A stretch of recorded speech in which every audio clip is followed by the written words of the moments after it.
महाराष्ट्र सरकार के मंत्री नवाब मलिक ने दावा किया है कि उन्हें अनिल देशमुख जैसे फर्जी मामले में फंसाने की साजिश चल रही है।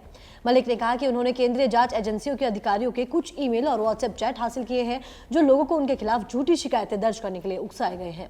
कुछ दिनों पहले तक लगातार वानखेड़े पर आक्रामक हो रहे नवाब मलिक के अचानक सुर बदल गए हैं और अब वो खुद को बेचारे दिखाने लगे हैं।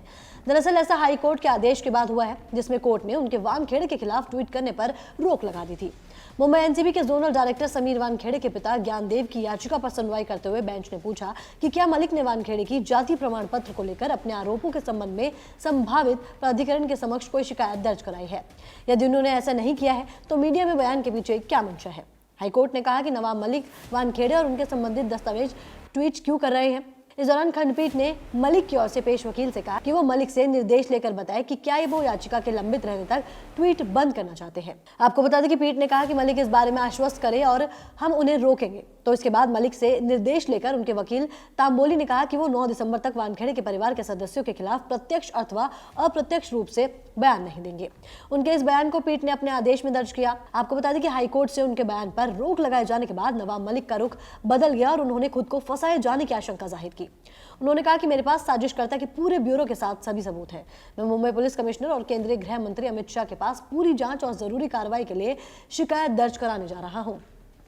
वहीं महाराष्ट्र सरकार के मंत्री ने कहा कि पिछले कुछ महीनों से समीर वानखेड़े पर अपना सीरियल एक्सपोज शुरू करने और क्रूज पर फर्जी छापे के बाद उन्हें और उनके परिवार को कुछ संदिग्ध अज्ञात व्यक्ति निशाना बना रहे हैं। साथ ही उन्होंने बताया कि पिछले हफ्ते जब उन्होंने विदेश की यात्रा की थी तो फिर वो वहां से आए थे और इनमें से कुछ लोगों ने उनका पीछा किया था।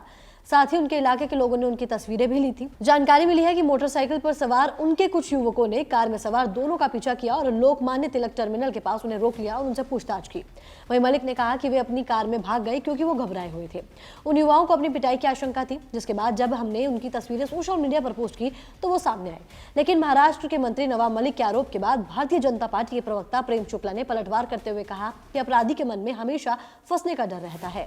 अगर कोई उसका पीछा कर रहा है तो महाराष्ट्र में किसकी सरकार है, गृह मंत्रालय किसके पास है।